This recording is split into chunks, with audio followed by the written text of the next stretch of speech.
right, I think we need a lawsuit by the American Petroleum Institute against the Biden administration before this show's over, which ain't much time.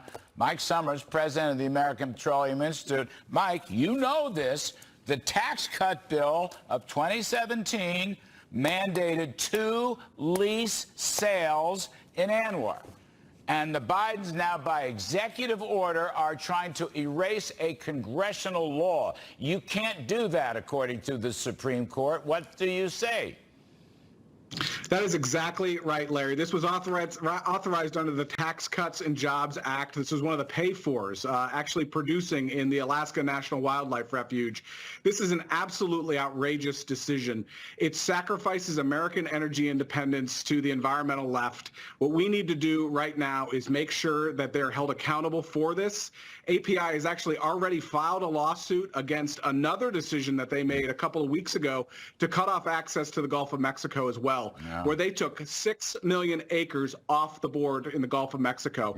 We've already filed lawsuit there. You should expect more lawsuits in the future. So you're going to come at them, as is your right, as is the law. The Bidens have a habit of ignoring the law and Supreme Court decisions. This got to be stopped. In your case, it's about fossil fuels. But this applies to everything across the board, Mike Sommers. Larry, what they're actually doing is they are sowing the seeds for a future energy crisis. They are 96% below where they should be in terms of onshore leasing in the United States. We get about 25% of American oil and gas from these federal leases, and they are ensuring that we're not going to have access to oil and gas in the United States if they continue to make these terrible decisions. This should be a concern to every American. Consumer prices are going to go up because of the decisions that are being made by the Biden administration this year alone. These are, in effect, more production cuts. They're future production cuts. They're thrown in with OPEC Plus, which includes Iran and Venezuela and Russia. That's what they are, Mike Sommers. Give you the last word. Essentially, these are future production cuts.